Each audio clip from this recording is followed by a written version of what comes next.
Hello everyone, welcome back to my YouTube channel that science class. तो कल हमने class 9th का chapter 1 का टॉपिक पार्ट 1 किया था, ठीक है। उसमें क्या कौन सा चैप्टर था? Matter in our surrounding. तो उसमें हमने क्या किया था कि मैटर क्या होता है, उसकी क्लासिफिकेशन क्या होती है, डिग्री सेल्सियस को कन्वर्ट करना डिग्री केल्विन में, ठीक है। आज हम कल मैंने छोड़ा था एक टॉपिक कि डिग्री एफ को डिग्री सेल्सियस में या डिग्री सेल्सियस को डिग्री एफ में कैसे कन्वर्ट करना है, तो उसके लिए फॉर्मूला मैंने राइट किया। जैसे हमने क्या है फॉर्मूला डिग्री एफ, जैसे हमने सेल्सियस को कन्वर्ट करना है सेल्सियस टू फ़ारेनहाइट में, ठीक है। तो क्या है सेल्सियस, जैसे हमारे पास 45 डिग्री सेल्सियस है, इसको हमने डिग्री एफ में कन्वर्ट करना है। तो क्या फॉर्मूला है 9/5 मल्टीप्लाई जो डिग्री सेल्सियस में टेम्परेचर दिया हुआ है प्लस में उसमें 30। तो जैसे 45 है, हमने डिग्री एफ इधर रख लिया 9/5 मल्टीप्लाई कितना है डिग्री सेल्सियस में 45 प्लस 30। तो 5 9 जा 45, 9 मल्टीप्लाई 9 प्लस 32, क्या हो गया 9 इंटू 9 81 प्लस 32 कितना हो गया 130, ठीक है। क्या किया हमने, सिर्फ क्या कि जो डिग्री सेल्सियस की वैल्यू थी वो यहाँ पे फिल कर दी, उसको सॉल्व किया मैथमेटिकली। जैसे अब हमने 113 है, इसी को कन्वर्ट करना है हमने डिग्री सेल्सियस में, तो ये फॉर्मूला लगेगा Celsius is equal to 5/9 degree F कितना है 113 माइनस, इसी फॉर्मूले से ये बना हुआ है। क्यों? क्योंकि जो चीज यहाँ इधर प्लस की है वो इस तरफ जाके माइनस की हो जाएगी, जो चीज मल्टीप्लाई में है वो डिवाइड में हो जाएगी, जो डिवाइड में है वो मल्टीप्लाई में हो जाएगी। तो कितना आ गया 5/9 एज इट इज, ये कितना हो गया 81, ये कट हो जाएगा 9 5 इंटू 9 कितना हो जाएगा 45 डिग्री सेल्सियस आ गया वही, ठीक है। तो क्या करना है हमने डिग्री सेल्सियस को डिग्री फ़ारेनहाइट में कन्वर्ट करना है। तो क्या करना है 9/5 डिग्री सेल्सियस प्लस 32, अगर डिग्री एफ को डिग्री सेल्सियस में कन्वर्ट करना है तो क्या हो जाएगा 5/9 डिग्री एफ माइनस 32 हो जाएगा। तो यही है, सिर्फ हमने डिग्री सेल्सियस को हम केल्विन में मैंने वो कल आपको करवा ही दिया था। तो नेक्स्ट टॉपिक है हमारा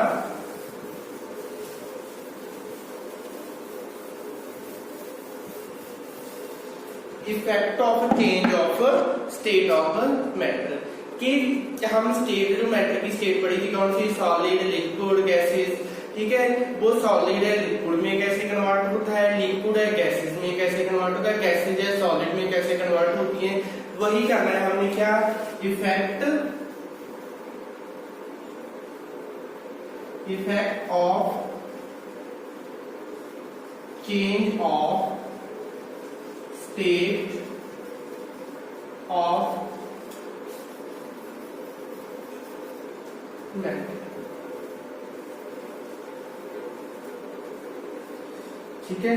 तो इसमें फर्स्ट आ जाएगी हमारे पास कौन सी आ जाएगी, फर्स्ट मेल्टिंग आ जाएगी।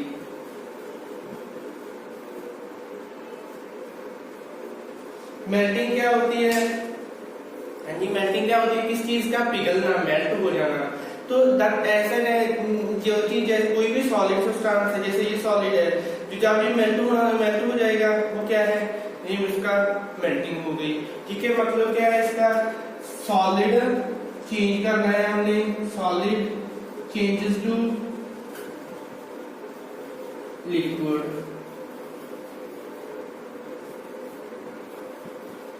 ऑन हीटिंग, ठीक है। ऑन हीटिंग या कैसे पिघलना हमने सिर्फ मेल्ट करना है, तो सॉलिड है जो चेंज हो जाएगा ये लिक्विड में। तो इसी के साथ में आ जाता है इसका मेल्टिंग पॉइंट का टॉपिक आ जाता है कि मेल्टिंग पॉइंट क्या होता है। पॉइंट का मतलब क्या है कि टेम्परेचर। तो ऐसा टेम्परेचर, जिस टेम्परेचर पे जो सॉलिड है मेल्ट होना स्टार्ट हो रहा है, तो उसको क्या बोलते हैं हम मेल्टिंग पॉइंट। जैसे ये सॉलिड है, इसको हमने हीट किया, जब हीट किया तो जब ये मेल्ट होना स्टार्ट हो जाएगा मेल्ट होना स्टार्ट हो जाएगा, उसको क्या बोलते हैं हम, उसका मेल्टिंग पॉइंट है। तो क्या आ जाएगा, द टेम्परेचर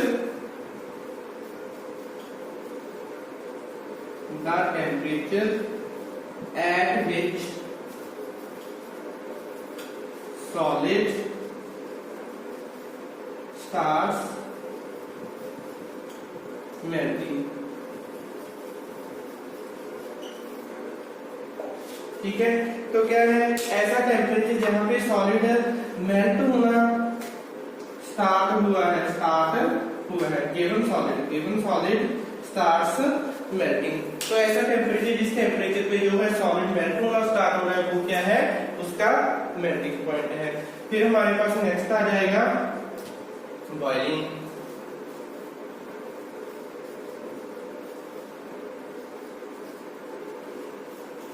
बॉइलिंग क्या है,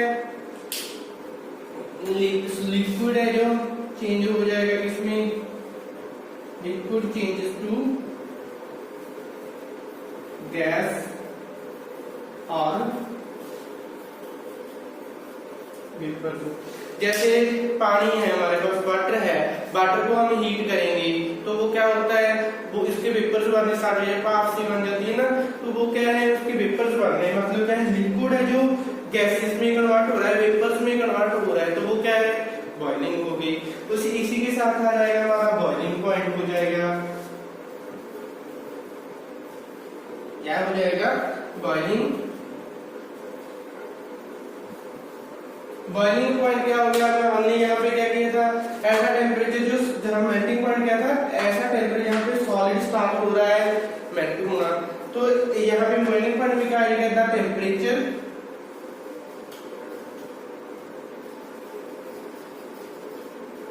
eight which liquid changes to, ऐसे टेम्परेचर पे यहाँ पे जैसे 100 डिग्री वाटर का 100 डिग्री सेल्सियस होगा, उसका बॉइलिंग पॉइंट होगा 100 डिग्री सेल्सियस, वाटर का बॉइलिंग पॉइंट ऑफ वाटर कितना होता है, 100 डिग्री सेल्सियस। 100 डिग्री सेल्सियस पे क्या है कि जो वाटर के वेपर्स बनने स्टार्ट हो जाते हैं, तो उसका क्या आ गया, बॉइलिंग पॉइंट आ गया। ठीक है, तो मेल्टिंग पॉइंट क्या था कि जो जहाँ पे सॉलिड है मेल्ट होना स्टार्ट हो रहा है, वो क्या है, उसका मेल्टिंग पॉइंट है। बॉइलिंग पॉइंट क्या है, यहाँ पे वेपर्स बनने स्टार्ट हो रहे हैं, वो क्या हो गया, उसका बॉइलिंग पॉइंट हो गया। ठीक है, इसका ले लो स्क्रीनशॉट,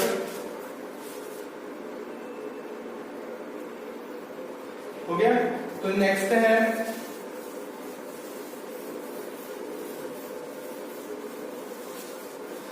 इसी के साथ बॉइलिंग में क्या रहता है कि बॉइलिंग एंड इवेपोरेशन में क्या डिफरेंस है। बॉइलिंग में क्या है, इसमें भी लिक्विड टू गैस होना है, लिक्विड टू गैस, इसमें भी लिक्विड टू गैस होना है।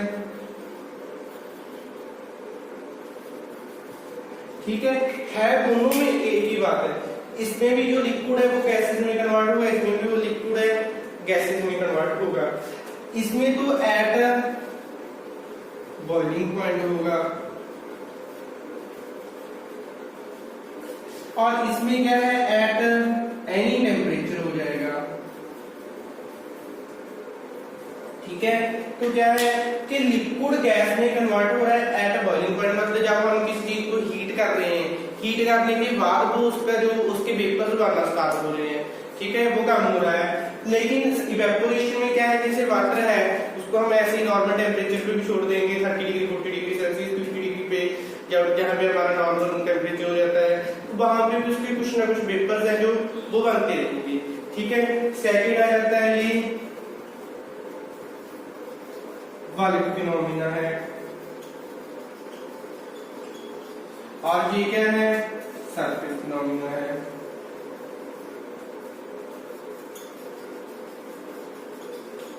बल्क फिनोमिना का मतलब क्या हो गया, बल्क फिनोमिना वो फिनोमिना जैसे या सरफेस फिनोमिना है।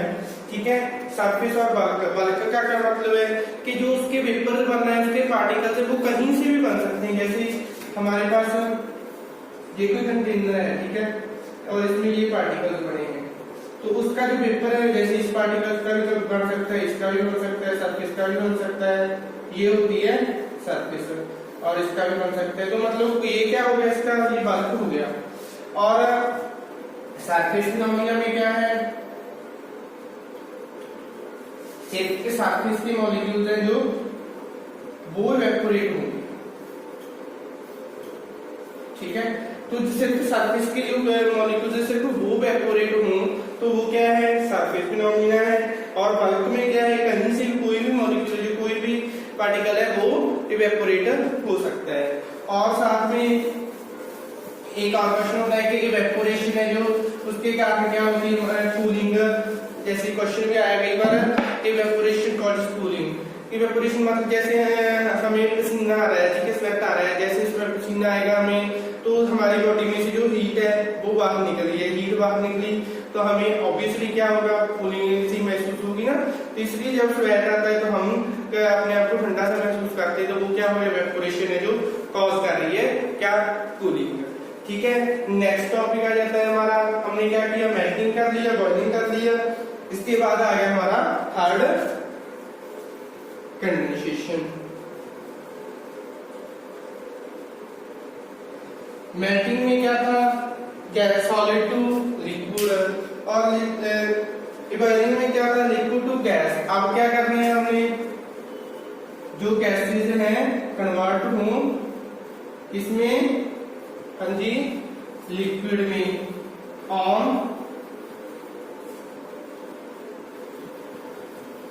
कूलिंग, ठीक है। जैसे हमने पानी को गर्म किया पहले तो उसके क्या बन गए वेपर्स, लेकिन अगर हम उसको ऊपर से बंद कर दे, कोई भी हमारे पास कोई भी बर्तन है, अगर उसको ऊपर से बंद किया तो उसके ऊपर छोटे छोटे पानी के कण आ जाते हैं ना, तो वो क्या है, दोबारा से जो वेपर्स बने हुए थे वो लिक्विड में कन्वर्ट हो रहे हैं। बॉइलिंग क्या है, बॉइलिंग में क्या था, लिक्विड टू गैस, इवेपोरेशन हो गया, इवेपोरेशन में क्या था, लिक्विड टू गैस।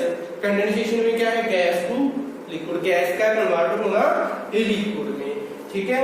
फिर आ जाएगा हमारे पास फोर्थ वन,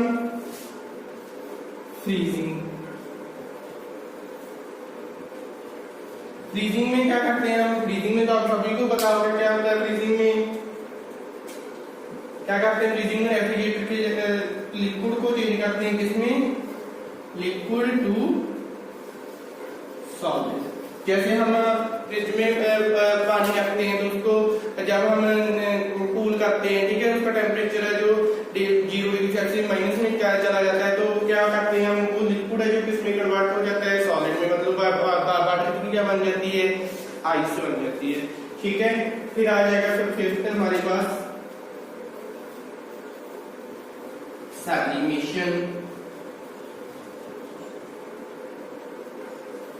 सब्लिमेशन में क्या होता है जी, जो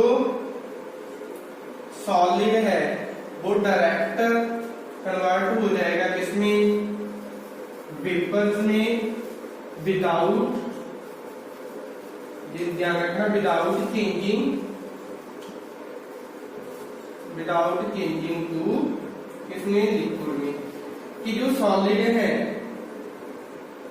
ठीक है, जो सॉलिड के साथ जैसे नेफ्थलीन की बॉल्स होती है, नफ्थलीन की बॉल्स है, हम उनको ऐसे ही छोड़ देते हैं, ठीक है, जैसे हम कपड़ों में रखते हैं, कुछ समय के बाद वो ऐसे ही गायब हो जाती है, वो कोई जादू नहीं होता, गायब नहीं होती, वो सिर्फ क्या है, जो सॉलिड है वहां पे सब्लिमेशन का प्रोसेस हो रहा है।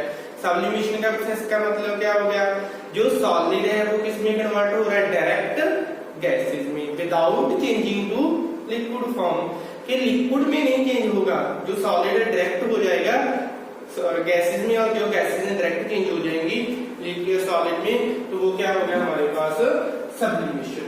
कंडेंसेशन हो गया, फ्रीजिंग हो गया, सब्लिमेशन हो गया, ठीक है। तो हमने क्या क्या किया, मेल्टिंग कर ली। मेल्टिंग क्या है, ठीक है, जहाँ पे सॉलिड है लिक्विड में कन्वर्ट हो रहा है। फिर है हमारे पास बॉइलिंग, लिक्विड को गैस में कन्वर्ट करना। फिर हमारे पास कंडेंसेशन, गैस को लिक्विड में कन्वर्ट करना। फिर फ्रीजिंग, लिक्विड को सॉलिड में कन्वर्ट करना। फिर सब्लिमेशन, किसको, सॉलिड को डायरेक्ट गैसेस में कन्वर्ट करना, ठीक है जी, हो गया। हाँ जी, नेक्स्ट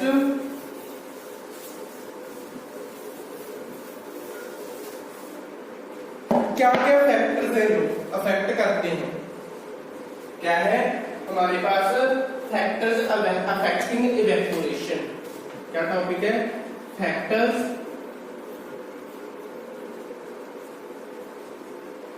अफेक्टिंग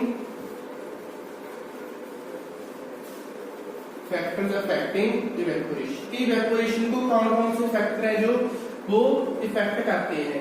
ठीक है, rate of evaporation. Rate of evaporation क्या मतलब हो गया कि ऐसी कौन सी चीजें जहां पे जाके जिसकी वजह से जो इवेपोरेशन है वो फास्ट होगी, या इवेपोरेशन है वो स्लो होगी। मतलब वाटर वेपर्स बढ़ रहे हैं, वो कहां पे जल्दी जल्दी बढ़ेंगे, कहां पे कम बढ़ेंगे। ठीक है, तो हमारे पास फर्स्ट आ जाएगा जैसे टेम्परेचर। ठीक है, फर्स्ट तो हम कर लेंगे क्या? टेम्परेचर।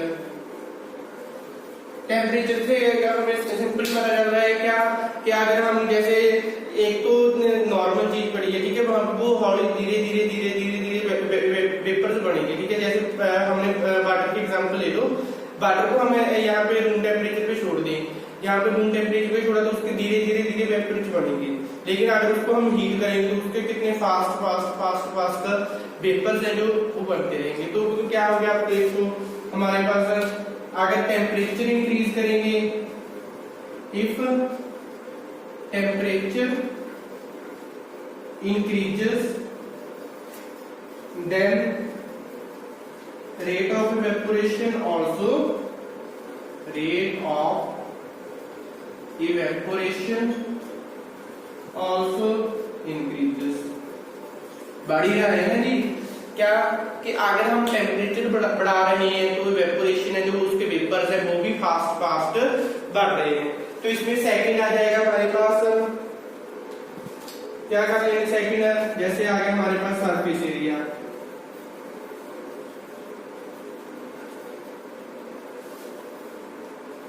ठीक है, सरफेस एरिया में क्या हो जाएगा? अगर तो हमने एरिया काफी ज्यादा बड़ा है, जैसे पानी को है, एक तो हम काफी बड़े बर्तन में छोड़ रहे हैं, एक बिल्कुल छोटे बर्तन में छोड़ रहे हैं। ठीक है, तो बड़े बर्तन में से जो पानी है वो जल्दी से इवेपोरेट होगा, और छोटे बर्तन में है, जो छोटे बर्तन में है वो धीरे धीरे इवेपोरेट होगा। तो ये सरफेस एरिया के साथ भी क्या हो गया? जो टेम्परेचर अगर हम सरफेस एरिया इंक्रीज करेंगे, इफ सरफेस एरिया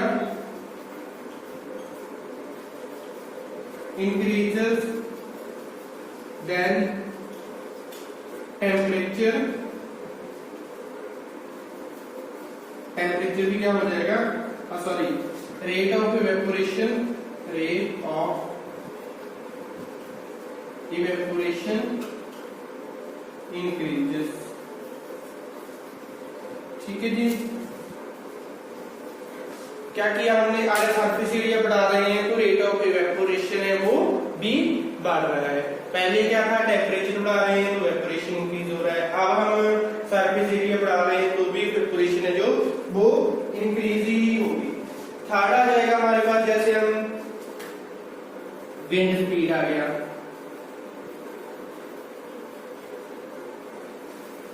ठीक है, विंड स्पीड क्या है? यहाँ पे जैसे एक तो नॉर्मल सी हवा चल रही है, वहां पे धीरे धीरे वेपर्स बनते रहेंगे।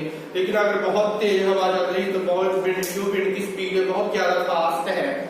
ठीक है, तो क्या बन जाएंगे? उसके जो वेपर्स है जल्दी जल्दी, जैसे हम कपड़ा यहाँ पे छोड़ दें, ठीक है, सुखाने के लिए, एक तो वो धीरे धीरे वेपर्स धीरे धीरे सूखेगा। लेकिन अगर वहां पे हम पंखे के नीचे कर रहे हैं तो उसकी जो हवा है वो तेज हो जाती है, तो वो उसके वेपर्स है वो जल्दी जल्दी बन रहे हैं और कपड़ा जल्दी क्या हो जाता है? सूख जाता है। ठीक है, तो क्या हो गया? यहाँ पे भी अगर विंड स्पीड बढ़ा रहे हैं, इफ विंड स्पीड इंक्रीजेस, अगर विंड स्पीड बढ़ा रहे हैं तो देन क्या हो रहा है? Rate of evaporation also increases. क्या हो रहा है जी? अभी तक सारा कुछ इंक्रीज ही कर रहे हैं। अगर टेम्परेचर बढ़ा रहे हैं तो इवेपोरेशन बढ़ रही है, सरफेस एरिया बड़ा हो रहा है तो भी इवेपोरेशन का रेट ऑफ इवेपोरेशन चेंज हो रहा है, क्या हो रहा है? विंड स्पीड बढ़ रही है तो भी। तो कम कहां पे होता है? कब? जैसे ह्यूमिडिटी आ गया फोर्थ हमारे पास, ह्यूमिडिटी क्या हो गया? जैसे नमी की मात्रा है, जहाँ पे ऑलरेडी बहुत सारे वेपर्स प्रेजेंट है, जब तो वहां पे पहले ही वाटर पेपर बहुत ज्यादा है तो वो और वाटर पेपर्स आसानी से ले लेगा। एक तो जहाँ पे कम वाटर पेपर है वो तो इजीली से वाटर पेपर्स एब्जॉर्ब कर रहा है, ठीक है, ले रहा है। लेकिन अगर पहले से बहुत ज्यादा वाटर पेपर्स है तो वो क्या करेगा, धीरे धीरे लेगा, थोड़े थोड़े करके पार्टिकल्स उसके वाटर पेपर्स के बढ़ेंगे। लेकिन अगर तो कम है वो बहुत ज्यादा बढ़ते हैं, ठीक है। लेकिन अगर ह्यूमिडिटी है, काफी नमी की मात्रा का पहले से वाटर पेपर बहुत सारे बने हुए हैं तो वो क्या है, धीरे धीरे बढ़ेंगे। तो ये क्या होगा, इसका उल्ट हो गया। अगर इफ तो ह्यूमिडिटी के साथ जो रेट ऑफ इवेपोरेशन है वो क्या होगा, डिक्रीज होगा। Rate of evaporation decreases with humidity, ठीक है। तो ये चार फैक्टर्स हैं, कुछ फैक्टर्स हैं जो क्या कर रहे हैं, रेट ऑफ इवेपोरेशन को इफेक्ट कर रहे हैं। क्या क्या, टेम्परेचर हो गया, सरफेस एरिया हो गया, विंड स्पीड होगी और ह्यूमिडिटी होगी। टेम्परेचर में क्या था, टेम्परेचर बढ़ा रहे हैं तो रेट ऑफ इवेपोरेशन है वो भी फास्ट फास्ट हो रहा है। सरफेस एरिया बढ़ा रहे हैं तो रेट ऑफ इवेपोरेशन फास्ट हो रहा है। विंड स्पीड बढ़ा रहे हैं तो रेट ऑफ इवेपोरेशन फास्ट हो रहा है। ह्यूमिडिटी बढ़ा रहे हैं तो रेट ऑफ इवेपोरेशन है जो वो कम हो रहा है, ठीक है। तो ये हो गए हमारे पास। इसके बाद हमारा लास्ट टॉपिक है फर्स्ट चैप्टर का, क्या रह गया, वैसे तो ऑलमोस्ट कंप्लीट ही है। तो लास्ट टॉपिक है सिर्फ इतना था हमारे पास, क्या रह गया, लेटेंट हीट।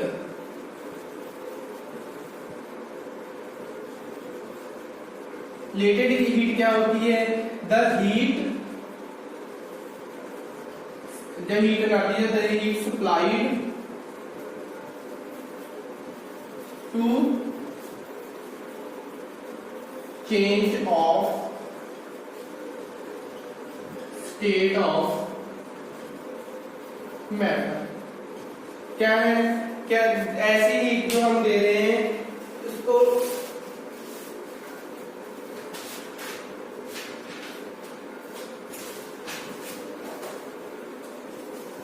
ठीक है, द हीट सप्लाइड या the heat energy supplied to change of state of matter.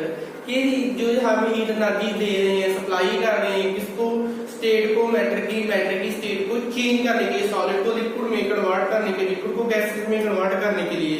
तो वो क्या है हमारे पास, क्या है, latent heat is called latent heat, ठीक है जी। तो इसी के पार्ट आ जाते हैं लेटेंट हीट के। एक तो आ जाता है लेटेंट हीट ऑफ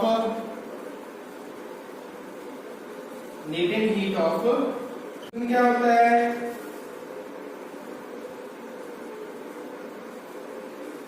ठीक है, फ्यूजन क्या होता है, सॉलिड को किसमें कन्वर्ट करना, लिक्विड में। तो 1 जूल ऑफ एनर्जी सप्लाई कर रहे हैं हम, 1 joule of energy supplied to change 1 kg of solid to liquid without changing temperature, ठीक है जी। तो कितनी एनर्जी सप्लाई कर रहे हैं,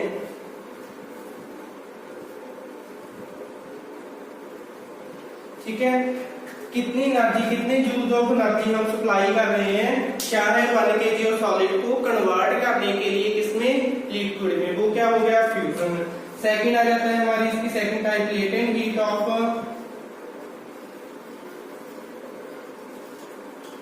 वेपोराइजेशन। वेपोराइजेशन क्या होता है, हाँ जी अभी बता के हटाऊं, क्या है, बॉइलिंग। बॉइलिंग में क्या होता था, लिक्विड कन्वर्ट हो रहा था गैसेस में। तो लेटेंट हीट ऑफ वेपोराइजेशन क्या हो गया, जब एनर्जी सप्लाई कर रहे हैं, joule of energy supplied to change 1 kg of liquid to gases without changing temperature. क्या हो गया कि कितने जूल्स ऑफ एनर्जी जो हमें, अगर हमसे पूछा जाए रिलेटेड वेपराइजेशन बताओ कितनी है उससे किसी सब्सटेंस की, कि तो हमने क्या बताना है कि कितनी हीट, कितनी जूल ऑफ एनर्जी का कितना जूल है जो हमने सप्लाई किया है किसको, लिक्विड को गैसेज में कन्वर्ट करने के लिए, वो लेटेंट हीट ऑफ वेपराइजेशन हो गया, और सॉलिड को लिक्विड में कन्वर्ट करने के लिए वो क्या होगा, लेटेंट हीट ऑफ फ्यूजन हो गया। तो हाँ जी, यहाँ तक था हमारा 9th का फर्स्ट चैप्टर। क्या था, matter in our surrounding. Matter क्या होता है, क्या होता है मैटर, एनी कुछ भी, anything that occupies space and have a mass, कुछ ना कुछ मास और वो स्पेस ऑक्युपाई कर रहा है, वो क्या हो गया, मैटर हो गया। फिर उसकी हमने टाइप सॉलिड लिक्विड गैसेस पढ़ी, फिर उसको हमने change of state of matter पढ़ ली, ठीक है। फिर हमने लेटेंट हीट का टॉपिक हो गया हमारा, ऑलमोस्ट सारे का सारा ये फर्स्ट चैप्टर है वो कंप्लीट हो चुका है। तो हम नेक्स्ट वीडियो में कोई नेक्स्ट चैप्टर स्टार्ट करते हैं। तब तक के लिए आप इस चैप्टर को अच्छे से ध्यान से पढ़ लें, बिल्कुल बेस है ही 9th का, ठीक है, अच्छे से कर लेना इसको। अगर कोई कंफ्यूजन हो तो मेरे को कमेंट बॉक्स में कमेंट कर देना, या मेरी मेल आईडी दी हुई है साथ में, तो मेरे को मेल भी कर सकते हो। Thank you. आप हमारे YouTube चैनल को ज्यादा से ज्यादा सब्सक्राइब करो, वीडियो को लाइक जरूर करें। Thank you.